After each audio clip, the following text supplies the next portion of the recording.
ஆண்டவராக இயேசுவின் நாமத்தில் மரணத்தை மரணமாக்கின இரட்சகர் இயேசுவின் நாமத்தில் உங்களுக்கு வாழ்த்துக்கள். இது ஒரு சிலுவை குறித்த ஒரு செய்தி. சிலுவை என்பது அன்பானவர்களே இன்றைக்கு நேற்று உண்டானதல்ல, அது உலக தோற்றத்துக்கு முன்னமே முன்குறிக்கப்பட்டது. இதை குறித்து 1 கொரிந்தியர் 2ஆம் அதிகாரத்தில் வாசிக்கலாம். சிலுவை என்பது முன்குறிக்கப்பட்ட ஒன்று. அந்த முன்குறிக்கப்பட்ட சிலுவை குறித்து யாத்திராகமத்தின் புஸ்தகம் 12ஆம் அதிகாரம் 1 முதல் 16 வசனங்கள் வரை உள்ள வார்த்தைகள் அதை சொல்லுகிறது. யாத்திராகமத்தின் புஸ்தகம் 12ஆம் அதிகாரம் 1 முதல் 13 வசனங்கள் வரை சிலுவை குறித்த ஒரு வெளிப்பாடு. அந்த சிலுவை எப்படிப்பட்டது என்று சொன்னால், முன்குறிக்கப்பட்ட சிலுவை. 2வது பரிசுத்தமான சிலுவை. 3வது அர்ப்பணிக்கப்பட்ட சிலுவை. 4வது அடிக்கப்பட்ட சிலுவை. 5வது நம் பாவத்தை மூடுகிற சிலுவை. 6வது நமக்காக எல்லாவற்றையும் விட்டு கொடுத்த சிலுவை. இது ஆங்கிலத்தில் சொல்லுகிறேன். இது ஒரு ஆட்டுக்குட்டியை குறித்து சொல்லப்பட்டிருக்கிறது. வசனத்தை வாசிக்கிறேன். யாத்திராகமத்தின் புஸ்தகம் 12ஆம் அதிகாரம் 1 முதல் 13 வசனங்கள் வரை. ஒரு பெரிய வசனம் இருந்தாலும் சில வசனங்களை உங்களுக்கு வாசிக்க விரும்புகிறேன். கர்த்தர் எகிப்து தேசத்தில் மோசேயும் ஆரோனையும் நோக்கி அவர் சொல்லுகிறார், இந்த மாதம் உங்களுக்கு பிரதானமான மாதம், இது உங்களுக்கு வருஷத்தின் மாதம் 1ஆம் மாதமாய் இருப்பதாக. சிலுவை என்பது சொல்லப்பட்ட 2 குறிப்புகள் பிரதானமானது, முதன்மையானது. இதைத்தான் எபிரேயர் 12 வாசிக்கிறோம். தமக்கு முன்னிருந்த சிலுவை. ஆங்கிலத்துல அதாவது சிலுவைதான் உடைய வாழ்க்கையின் பிரையாரிட்டி.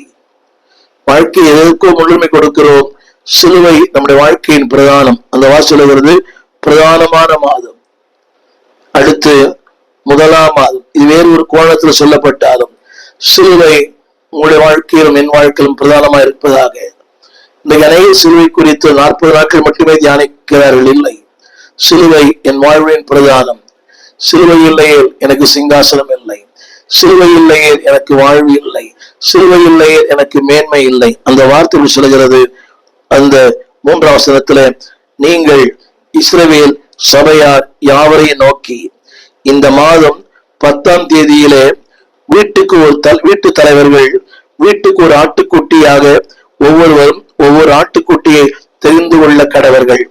அடுத்து வீட்டில் இருக்கிறவர்கள் ஒரு ஆட்டுக்குட்டியை புசிப்பதற்கும் போதுமான பேர்களாய் இராமற் போனால் அவனும் அவன் சைவமா இருக்கிற அவனுடைய அயல் வீட்டுக்காரனும் தங்களிடத்தில் உள்ள ஆத்துமாக்களின் இலக்கத்திற்கு தக்கதாக ஒரு ஆட்டுக்குட்டியை தெரிந்து கொள்ள வேண்டும். ஆத்துமாக்களின் இலக்கத்திற்கு தக்கதாக. அடுத்த வார்த்தை அங்கே ஒரு வார்த்தை சொல்லப்படுவது தெரிந்து கொள்ளப்பட வேண்டும். 5ஆம் வசனம் தெரிந்து கொள்ளலாம். இன்றைக்கு என்னுடைய செய்தி என்னவென்றால், அடுத்த வார்த்தை சொல்கிறது 6ஆம் வசனத்துல, ஒவ்வொரு கூட்டத்தாரும் அதை அடித்து நாட்டுக்குட்டியை. 7ஆம் வசனம், நிலைக்கால்களிலே 2லும் மேல்மட்டத்திலும் தெளித்து. அன்பானவர்களே, 10ஆம் வசனத்துல சுட்டெழுப்பீர்களாக. இது எல்லாமே கிறிஸ்துவின் சிலுவை குறித்து பேசப்பட்ட ஒரு வார்த்தை. அந்த வார்த்தை சொல்லப்பட்டிருக்கிறது. அதாவது எகிப்திலிருந்து அவர்கள் புறப்படும் ஒரு காலம். என்னை கேட்டுக்கொண்டுள்ள அன்புதேவ பிள்ளையே, இதைத்தான் யாத்திராகமத்தின் புஸ்தகம் 12ஆம் அதிகாரம் 13ஆம் வசனம், நீங்கள் இருக்கும் வீடுகளில் இந்த ரத்தம் உங்களுக்கு அடையாளமா இருக்கும். அன்புதேவ பிள்ளையே, ஒரு கிறிஸ்தவனுக்கு அடையாளம் சிலுவை அணிவதல்ல, சிலுவை சுமப்பது. இன்னைக்கு சிலுவை அணிய விரும்புகிறார்கள், ஆனால் சுமக்க விரும்பவில்லை. அந்த வார்த்தை உங்களுக்கு அடையாளமாக இருக்கும். அடுத்த வார்த்தை, அந்த இரத்தத்தை நான் கண்டு அடுத்து உங்களை கடந்து போவேன். அழிவிலிருந்து, நாசத்திலிருந்து, பாடுகளிலிருந்து, போராட்டத்திலிருந்து. அடுத்த வார்த்தை, நான் எகிப்து தேசத்தை அழிக்கும் போது அழிக்கும் வாதை உங்களுக்குள் வராதிருக்கும். என்னை கேட்டுக்கொண்டு அன்புதே பிள்ளையே, உன் வாழ்வில் வருகிற பாடுகள், உன் வாழ்க்கையில் வருகிற போராட்டங்கள், உன் வாழ்க்கையில் வருகிற இல்லாமை, இவைகள் உன் வாழ்க்கையிலே இல்லாதிருக்க வேண்டுமானால் இந்த சிலுவையின் ஆண்டவர் உன் வாழ்க்கையிலே பிரதானமாக இருக்க வேண்டும். அதைத்தான் ஆரம்பத்தில் சொன்னேன். It is the priority. பிரதானம் மட்டுமல்ல, ஒரு வாழ்க்கையிலே அது முன்னிலை வகிக்க வேண்டும். ஒரு சின்ன கேள்வி, இன்றைக்கு உடைய வாழ்க்கையில் முன்னிலை வகிப்பது எது? யார்? ஆண்டவர் சொன்னார், நீங்கள் இருக்கும் வீடுகளிலே அந்த இரத்தம் உங்களுக்கு அடையாளமாய். என் அன்புடைய பிள்ளையே, சிலுவையே என் வாழ்வின் மேன்மை, சிலுவையே என் வாழ்வின் உயர்வு, சிலுவையே என் வாழ்வின் மகிழ்ச்சி, சிலுவையே என் வாழ்க்கையின் அன்பானவர்களை புகழ். அந்த வார்த்தை இப்படி சொல்லுகிறது, நான் அதை கண்டு. அடுத்த வார்த்தை, நான் கடந்து போவேன். மாத்திரமல்ல, நான் தேசத்தை அழிக்கும் போது அழிக்கும் வாதை உங்களுக்குள் வராதிருக்கும். அப்படியானால் உங்களுக்கு எனக்கு வருகிற அந்த வாதை, அந்த அழிவு, அந்த வேதனை, அந்த இல்லாமை, இவைகள் மாற வேண்டுமானால் ஒரே ஒரு காரியம், சிலுவையின் ரத்தம் மாத்திரமே. இதைத்தான் அன்றைக்கு யோவான் சொன்னார். இயேசுவை தன்னில் வர கண்டு, இதோ உலகத்தின் பாவங்களை சுமந்து தீர்க்கிற தேவாட்டுக்குட்டி.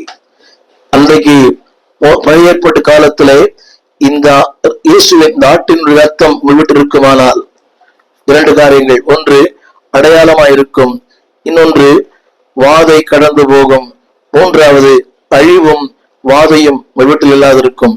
இன்றைக்கு செய்தியுடைய கருத்து என்னவென்றால், சிலுவையின் ஆண்டவர் உடைய வாழ்க்கையில் இருப்பாரானால், சிலுவையின் ஆண்டவரோடு கூட ஒரு நெருக்கம் இருக்குமானால், அந்த சிலுவை என்னவெல்லாம் செய்யும் என்பதை நாளில பல செய்திகளை பேசியிருக்கிறேன். ஆனாலும் இந்த நாளின் செய்தி என்னவென்றால், இந்த ஆட்டுக்குட்டி உங்களுக்கும் எனக்கும் அடையாளமாக இருக்கிறது. இதைத்தான் 1 கொரிந்தியர் 5ஆம் அதிகாரம் 7ஆம் வசனத்திலே இப்படி சொல்லப்பட்டிருக்கிறது. ஏனெனில் நம்முடைய பஸ்காவாகிய கிறிஸ்து நமக்காக பலியிடப்பட்டாரே. அன்றைக்கு ஒரு பழுதற்ற ஆடு பலியிடப்பட்டது பழைய ஏற்பாட்டிலே. விளைவு என்ன? வாதை பிரவேசிக்கவில்லை, வாதை நீக்கப்பட்டது. அங்கே வாதை உள்ளே வரவில்லை. என்னை கேட்டுக்கொண்டு அன்புடைய பிள்ளையே, இந்த வாதை உங்களுக்கு வராமல் இருக்க வேண்டுமானால், அழிவு வராமல் இருக்க வேண்டுமானால், நாசங்கள் வராமல் இருக்க வேண்டுமானால், துன்பங்கள் வராமல் இருக்க வேண்டுமானால், இந்த இயேசுவின் ரத்தம் உடைய வாழ்க்கையிலே ஒரு பங்காய் ஒரு பாகமாய் இருக்கும்படி வேண்டுகிறேன். அந்த வசனம் சொல்லுகிறது, அவர், அதாவது அன்றைக்கு பஸ்காவுக்காக அடிக்கப்பட்டது, இன்றைக்கு நம்முடைய பஸ்கா கிறிஸ்து. வேதம் சொல்கிறது, அவர் நமக்காக பலியிடப்பட்டாரே. என்னை கேட்டுக்கொண்டிருக்கிற அன்புடைய பிள்ளையே, இதைத்தான் அன்றைய ஜனங்கள் சொன்னார்கள். 1 யாத்திராகம புஸ்தகம் 12ஆம் அதிகாரம் 3ஆம் வசனத்துல, ஒவ்வொருவரும், அந்த வார்த்தை படிக்கிறேன், ஒவ்வொருவரும் வீட்டுக்கு ஒரு ஆட்டுக்குட்டியாக ஒவ்வொருவரும் ஒரு ஆட்டுக்குட்டியை தெரிந்து கொள்ள கடவர்கள்.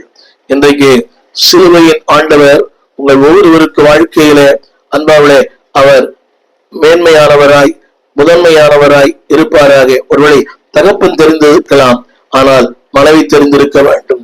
பெற்றோர் தெரிந்திருக்கலாம், ஆனால் பிள்ளைகள் தெரிந்திருக்க வேண்டும். இதனுடைய சரியான கருப்பொருள் என்னவென்றால், it must be your choice. உடைய வாழ்க்கையில அன்பாவிலே இந்த சிலுவையை நீ தெரிந்து கொள்ளும் போது, இந்த சிலுவைக்கு உன்னை இணைத்துக் கொள்ளும் போது, வாதை இல்லை, அழிவு இல்லை, பாடுகள் இல்லை, போராட்டங்கள் இல்லை, இல்லாமை இல்லை, வெறுமைகள் இல்லை. எனவே என்னை கேட்டுக்கொண்டிருக்கிற அன்புதேவ பிள்ளையே, இதைத்தான் அப்போஸ்தலர்களின் புஸ்தகம் 2ஆம் அதிகாரம் 22ஆம் வசனத்துல வேதம் சொல்லுகிறது. லூக்கா சொல்லுகிற வார்த்தை, இஸ்ரவேலரே, நான் சொல்லும் வார்த்தையை கேளுங்கள். நீங்கள் அறிந்திருக்கிறபடி நசரேயனாகிய இயேசுவை கொண்டு தேவன் உங்களுக்குள்ளே பலத்த செய்கைகளையும் அற்புதங்களையும் அடையாளங்களையும் நடப்பித்து அவைகளினாலே அவரை உங்களுக்கு வெளிப்படுத்தினார். இந்த வார்த்தை படிக்க கேளுங்க. சிலுவை உன் வாழ்க்கையின் சொந்தமாய் மாறும்போது, சிலுவை உன் வாழ்க்கையின் பங்காய் மாறும்போது, சிலுவை உன் வாழ்க்கையில அந்த முதன்மையா இருக்கும் போது, அப்போஸ்தலர் 2:22 பலத்த செய்கை, அற்புதங்கள், அடையாளங்கள், அது மட்டுமல்ல அன்பானவர்களே, உடைய வாழ்க்கையே ஒரு மகிமையான வாழ்க்கையா மாறும். இந்த சிலுவைக்கு நீங்கள் அர்ப்பணிக்கும் போது, இந்த சிலுவையின் ஆண்டவரை நீங்கள் தெரிந்து கொள்ளும் போது, இந்த சிலுவையின் பாடுகளை ஏற்றுக்கொள்ளும் போது, திரும்ப சொல்லுகிறேன், அற்புதங்கள், பலத்த செய்கை, அற்புதங்கள், அடையாளங்கள். ஆமேன் சொன்ன ஒரு ஆமேன் சொல்லுங்கள். அற்புதங்களை செய்வார், அடையாளங்களை செய்வார், பலத்த செய்களை உடைய வாழ்க்கையிலே செய்வார். என்னை கேட்டுக்கொண்டிருக்கிற அன்பு தேவ பிள்ளையே, இந்த நாளில இந்த ஆட்டுக்குட்டி எப்படிப்பட்ட ஆட்டுக்குட்டி என்பதை இந்த சிலுவை பழைய ஏற்பாட்டில் இருக்கிறது. ஒரு ஆட்டுக்குட்டியை உவமையாக்கி சொல்லி அந்த ஆட்டுக்குடைய தன்மைகளை சொல்லுகிறார். அப்படியானால் அறையப்பட்ட ஆண்டவர் எப்படிப்பட்ட தன்மை உள்ளவர்? முதலாவது குறிப்பு, இந்த ஆட்டுக்குட்டி சோசன்ல அவர் சொன்ன இந்த வார்த்தை படிக்கிற கேளுங்கள். நீங்கள் ஒவ்வொருவரும் ஒரு ஆட்டுக்குட்டியை தெரிந்து கொள்ள கடவர்கள். யாத்திராகமம் 12:3. ஒவ்வொருவரும் ஒரு ஆட்டுக்குட்டியை. அப்படியானால் இது தெரிந்து கொள்ளப்பட்ட ஆட்டுக்குட்டி. கிறிஸ்துவும் திரையில் பாருங்கள், இஸ் a chosen lamb. தெரிந்து கொள்ளப்பட்டார் உலக தோற்றத்துக்கு முன்னமே. அந்த வார்த்தையை நான் படிக்கிறேன் கேளுங்கள். 1 பேதுரு 1:20 அந்த வார்த்தை இப்படி சொல்கிறது, அவர் உலக தோற்றத்துக்கு முன்னமே முன்குறிக்கப்பட்டவராயிருந்து. எதற்கு முன்குறிக்கப்பட்டார்? இந்த ஆடு முன்குறிக்கப்பட்டது. ஆரம்பத்தில் சொன்னேன், இது தெரிந்து கொள்ளப்பட்டது. இங்க சொல்லப்படுகிற வார்த்தை முன்குறிக்க, இன்னமே ஒரே வார்த்தை தான், சோசன். இந்த சிலுவையின் ஆண்டவர் உலக தோற்றத்துக்கு முன்னமே முன்குறிக்கப்பட்டார். இந்த கடைசி காலங்களிலே வெளிப்படுத்தப்பட்டார். என்னுடைய முதல் குறிப்பு, இந்த ஆட்டுக்குட்டி சோசன் லேம்ப். சிலுவையின் ஆண்டவர் உலக தோற்றத்துக்கு முன்னமே உனக்காக எனக்காக அவர் தெரிந்து கொள்ளப்பட்டார். வாழ அல்ல, சிலுவையில் அறையப்பட. இரண்டாவது, இந்த ஆட்டுக்குட்டி குறித்த இரண்டாவது சொல்ல விரும்புகிறேன், கவனியுங்கள். It's a clean lamb. இந்த ஆட்டுக்குட்டி எப்படிப்பட்ட ஆட்டுக்குட்டி என்றால் 12:5 யாத்திராகமம் 12:5 இந்த ஆட்டுக்குட்டி பழுதற்றதும் ஆணும் 1 வயதுள்ளதா இருக்க வேண்டும். செம்மறி ஆடாவது வெள்ளாடுகளாவது இதை தெரிந்து கொள்ளலாம். இந்த ஆட்டுக்குட்டி பழுதற்றது. சிலுவையின் ஆண்டவர் பழுதற்றவர், பாவம் செய்யாதவர், பாவத்தை பார்க்காத சுத்த கண்ணர். இரண்டாவது, இந்த ஆடு இட்ஸ் a clean lamb. அன்பு தேவ பிள்ளைகளே, உலகத்திலே வந்து வாழ்ந்து மரித்து உயிர்த்தெழுந்த ஆண்டவர் பரிசுத்தர். Is a clean. அவர் இந்த உலகத்திலே இத்தனை அவதாரங்கள் அருவருக்கப்படத்தக்க, ஆனால் இந்த ரட்சகர், இந்த ஆண்டவர் இஸ் a clean. வார்த்தையிலே பரிசுத்தம், பேச்சிலே பரிசுத்தம், எண்ணத்தில் பரிசுத்தம், சிந்தையில் பரிசுத்தம், எல்லாவற்றிலும் பரிசுத்தம். அந்த ஆட்டுக்குட்டி பெயர்பாட்டு அடிக்கப்பட்ட ஆட்டுக்குட்டி clean lamb. அது பழுதற்ற ஒன்று. கிறிஸ்துவில் அறையப்பட்ட இயேசு கிறிஸ்து பழுதற்ற ஒருவர். இதை குறித்த வசனங்களை வாசிக்கிறேன். யாத்திராகமம் 12:5. அடுத்த வசனம் 1 பேதுரு 1:18. 1 பேதுரு 1:18 அந்த வார்த்தை சொல்லுகிறது, அன்பானவர்களே, அவர் இந்த வசனம் இப்படி சொல்லப்பட்டிருக்கிறது, நீங்கள் அவரை காணவில்லை, அன்பு கூறுவீர்கள், அவரை தரிசிக்கவில்லை, ஆனால் அவருடைய விசுவாசம் வைக்கிறீர்கள். அது அவருடைய விளைவு என்ன? கிளீன், சொல்லி முடியாததும் மகிமையுமால் நிறைந்த ஒரு சந்தோஷம்.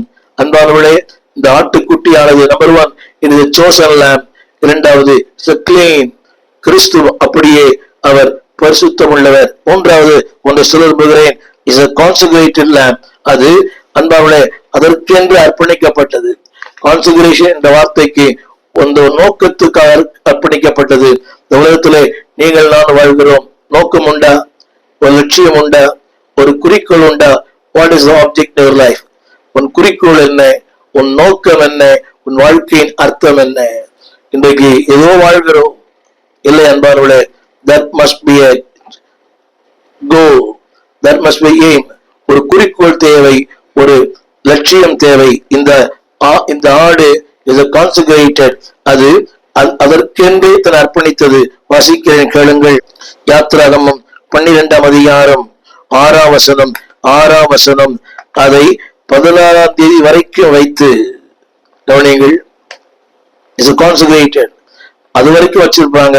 அடுத்து இஸ்ரவேலின் சபையின் ஒவ்வொரு கூட்டத்தாரும் சாயங்காலத்தில் அதை அடித்து, உங்களுக்கு புரிய நினைக்கிறேன், அது வரைக்கும் அதை வைத்து கான்செக்ரேட்டட், வேறு ஒன்றுக்கும் அல்ல.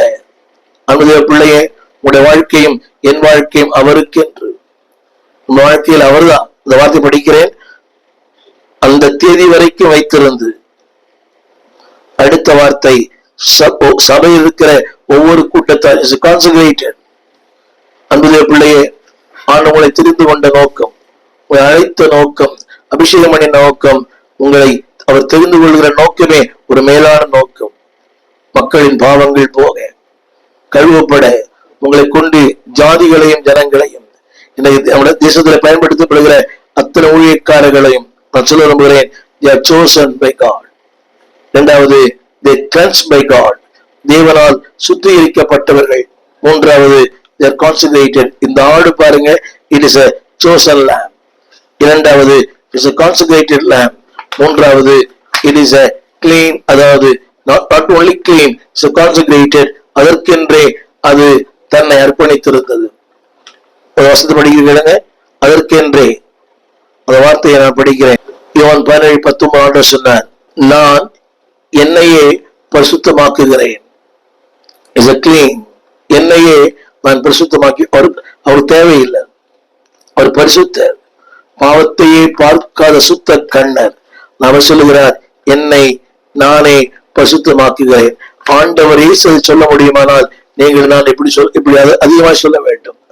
பாவமே பார்க்காத சொல்லுகிறார், என்னை நானே பரிசுத்தமாக்குகிறேன். அப்படியானால் அன்பானவர்களே, உங்களுக்கு எனக்கு எவ்வளவு பரிசுத்தம் தேவை? வார்த்தையில், பேச்சில், நடத்தையில், ஜீவியத்தில் எத்தனை அதிக தேவை? என்னுடைய மூன்றாவது குறிப்பு இஸ் a consecrated.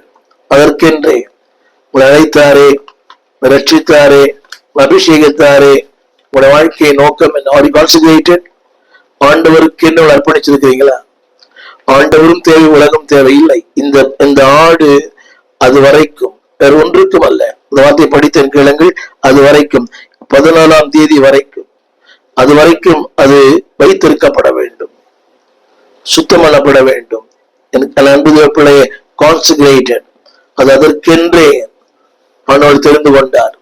அந்த காலத்திலிருந்து ஆச்சரியமான ஒளிக்கு உங்களை வரவழைத்தார். the reason, அவருக்காக நீங்கள் பயன்பட, அவருக்காக நீங்கள் ஊழியம் செய்ய, அவருக்காக நீங்கள் உழைக்க, அவருக்காக நீங்கள் பிழைக்க. மூன்றாவது ஒன்று சொல்ல விரும்புகிறேன், இட்ஸ் a covering lamb. அதனுடைய விளைவு என்னவென்றால், அது உங்கள் பாவங்களையும் என் பாவங்களையும் அது மூடும்.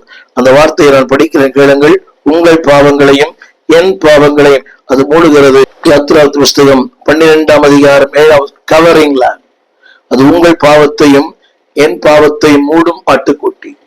சிலுவை இட் கவர்ஸ் எவரிதிங்.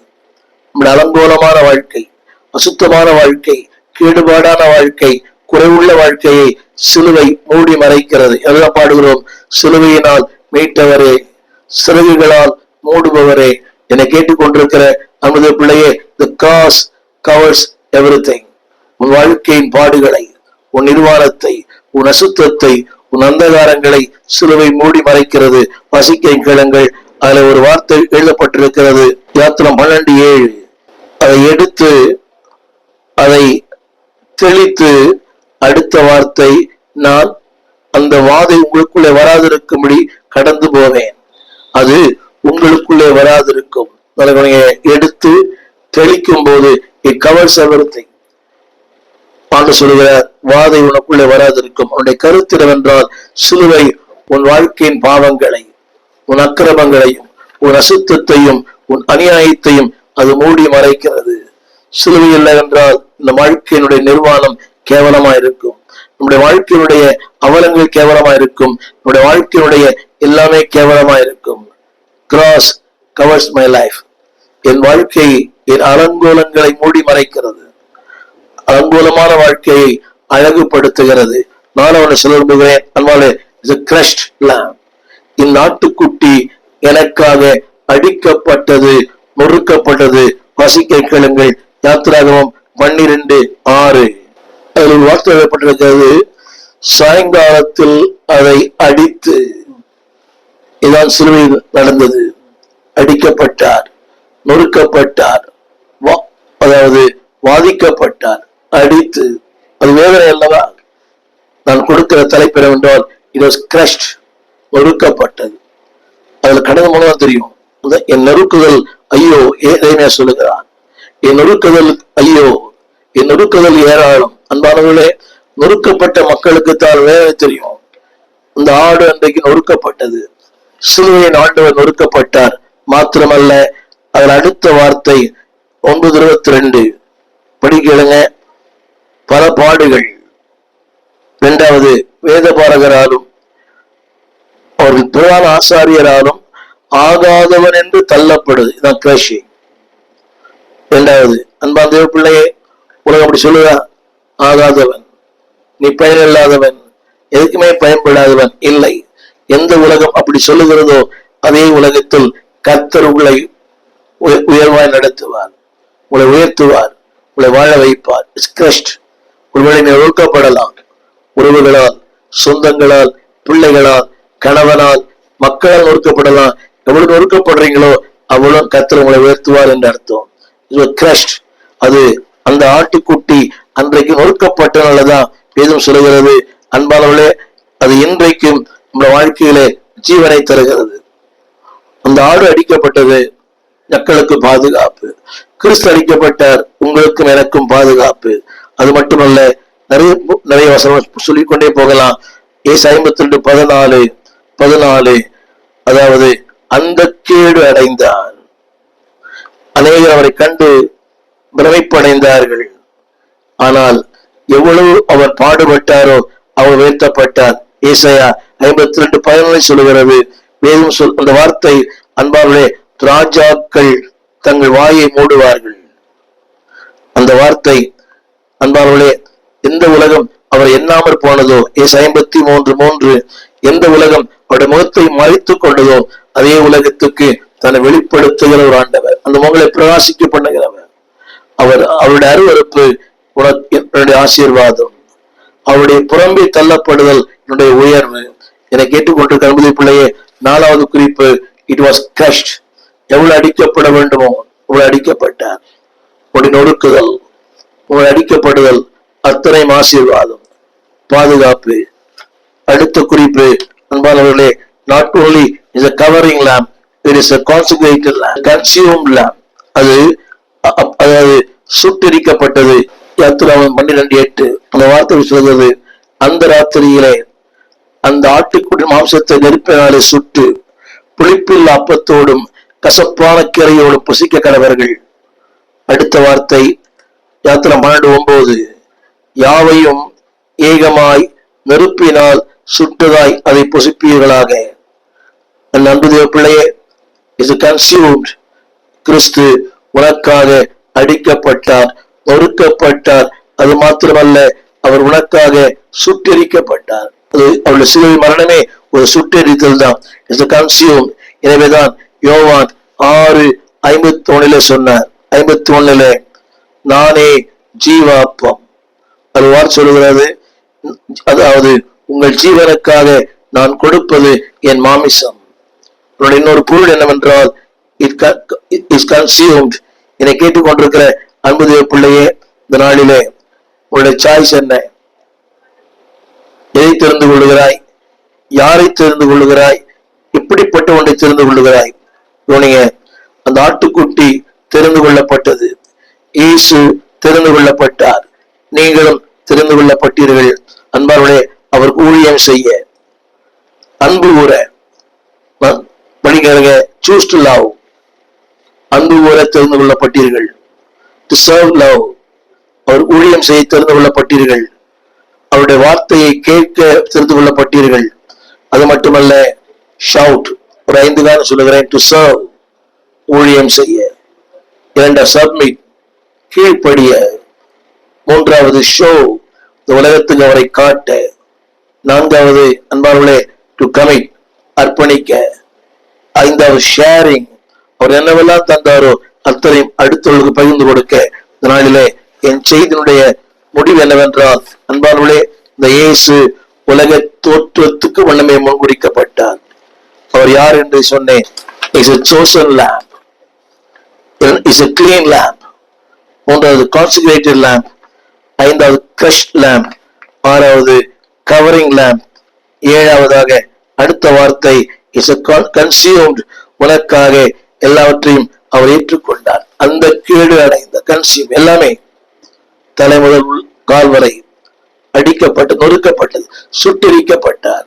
எனவே இதனால அன்பானது பிள்ளையே, இந்த சிலுவை உனக்காக, சிலுவின் ஆண்டு உனக்காக.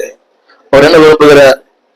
ஒரு சோசன் லைஃப், இரண்டாவது ஒரு கிளீன் லைஃப், மூன்றாவது ஒரு கான்சென்ட்ரேட்டட் லைஃப், நான்காவது அன்பானவர்களே ஒரு கிரஷ்ட் லைஃப், ஒரு கவரிங் லைஃப், ஐந்தாவது ஒரு கன்சியூம், ஆண்டவரால் முற்றிலும் சூழப்பட்ட வாழ்க்கை. இந்த சிலுவை ஞான நாட்களிலே உடைய வாழ்க்கை it will be chosen one, clean one, covered one. அது மட்டுமல்ல, தேவனால் முன்குறிக்கப்பட்ட ஒன்றாய், chosen முன்குறிக்கப்பட்டது, கவரிங் அதனுடைய பாவங்களை மூடுகிற ஒன்றாய். கடைசியாக அன்பானவர்களே பவுல் சொல்கிறான், நான் பாரபலியாய் வார்க்கப்பட்டு போகிறேன். கன்சியூம் ஃபார் கிரைஸ்ட், கிறிஸ்துவுக்காக முழுமையை அர்ப்பணிக்கப்பட்ட வாழ்க்கை வாழ ஆண்டவர் உங்களுக்கு எனக்கு உதவி செய்வாராக. ஜெபிப்போம். வானத்தையும் பூமியை படைத்த நல்ல ஆண்டவரே, அந்த ஆட்டுக்குட்டியின் மூலமாக எங்களோட இடைப்பட்டீரே நன்றி. பழுதற்ற மாசற்ற ஆண்டவரே, வாதங்கள் செய்யாத அந்த ஆட்டுக்குட்டியை திறந்து கொண்டீரே நன்றி தகப்பனே. அதுபோல சிலுவையின் ஆண்டவர், உலக தோற்றத்துக்கும் எங்களை திறந்து கொண்டீர், அர்ப்பணித்தீர், எங்களை மூடினீர், எங்களை மறைத்தீர், இதனால் வரைக்கும் நல்லவா இருந்தீர். தொடர்ந்து ஓகே என்று ஊழியம் செய்ய எங்களுக்கு வேண்டாம். கேட்டது போல அந்த கான்சென்ட்ரேஷன், அந்த கன்சியூமிங் ஆண்டவரே ஓகென்று விரும்பி பிரகாசிக்க இறக்கம் செய்யுங்க. அர்ப்பணிக்கிறோம். நாங்களா அல்ல, நீர் எங்களில் வசிக்கிறீர், வாழ்கிறீர். நிறைய சொல்ல எங்களுக்கு வேண்டாம். அந்த ஆட்டுக்குட்டி கொடுத்த ஆண்டவரே அந்த வெளிச்சத்துக்காக நன்றி. பழுதற்ற ஒன்று, பாவங்களை மூடுகிற ஒன்று, அடிக்கப்பட்ட ஒன்று. நாங்களும் ஆண்டவரே வாழ்க்கையில பாடுகள் வரும்போது, போராட்டங்கள் வரும்போது, ஏளனங்கள் வரும்போது எங்களை மூடி மறைக்கிறீரே, உமக்கு நன்றி. உன்னதமானுடைய மறைவிலை எங்களை மறைத்துக் கொள்வதற்காக நன்றி. தொடர்ந்து உடைய கிருபை எங்களை தாளட்டும். அந்த கான்சென்ட்ரேஷன் அந்த எங்களுக்குள்ளே நாளும் இருக்கட்டும். இயேசுவின் நாமத்தில் நல்ல பிதாவே, ஆமேன். அன்பான தேவ பிள்ளைகளே, நீங்கள் you are chosen one, you are committed one, you are consecrated one. அர்ப்பணிக்கப்பட்ட ஒன்றுக்கு முறை அர்ப்பணியுங்கள். God bless you. இந்த கிறிஸ்துவானவர் வாழ்க்கையில மேலானவைகளை மகிமையானவைகளை செய்வார். அந்த வார்த்தை இப்படி சொன்னேன். திரளான ஜனங்கள் உங்களை பின்பற்றுவார்கள். இந்த பின்பற்றுகிற வாழ்க்கைக்கு அர்ப்பணிப்போம். கர்த்தர் நடத்துவார். ஆமென். அன்பானவர்களே, நீங்கள் திரையிலே திறந்த வாசல் துதியொலி கீதங்கள் என்ற ஒரு பாடல் புஸ்தகத்தை நீங்கள் பார்க்கலாம். ஏறக்குறைய ஒரு 773 பாடல்கள், புதிய பாடல்கள், பழைய பாடல் இருக்கிறது. சபையிலே பாடி கர்த்தரை ஆராதிக்க இந்த புஸ்தகத்தை வெளியிட்டிருக்கிறோம். இது ஊழியர்களுக்காக, சபைகளுக்காக நாங்கள் அதை குறைந்த விலையிலே கொடுக்கிறோம். இந்த பாடல் உங்களுக்கு தேவையானால் நீங்கள் எங்களோடு கூட தொடர்பு கொள்ள முடியும். இந்த கீழ்காணும் இந்த தொலைபேசிகளை எங்கள் தொடர்பு கொள்ளலாம். கூகுள் பே, அதில் எங்கள் பணம் அனுப்பலாம். ஊழியர்களுக்கு அதில் சலுகைகள் உண்டு. நீங்கள் மொத்தமாக வாங்கும்போது அதை நாங்கள் உங்களுக்கு சலுகை செய்வோம். நீங்கள் பாடி கர்த்தரை மையப்படுத்த அன்போடு கேட்டுக்கொள்கிறோம். இது ஏறக்குறைய ஒரு 50,000 பிரதிகள் வரைக்கும் வெளியிட்டிருக்கிறோம். திறந்த வாசல் துதியொலி கீதங்கள். தமிழ் பேசுகிற பல இடங்களிலே இந்த பாடல் பாடப்படுகிறது. பழைய புதிய பாடல்கள் எல்லாவற்றையும் தொகுத்து வெளியிட்டிருக்கிறோம். பாடி பரமனை மையப்படுத்துங்கள். God bless you. கர்த்தர் ஆசீர்வதிப்பாராக. எங்கள் விலாசம் போதகர் ஸ்டீஃபன் தேவகுமார், திறந்த வாசல் சபை, நம்பர் 65, பரமானந்த தெரு, 7 கிணறு, சென்னை 600001. தொடர்புக்கு 9841839287. மேலும் 043183330. எங்கள் மின்னஞ்சல் stephenopendor@gmail.com. எங்கள் தேவ செய்திகளை யூடியூப் சேனலில் பார்த்து பயனடையுங்கள். தேவன் உங்களை ஆசீர்வதிப்பாராக.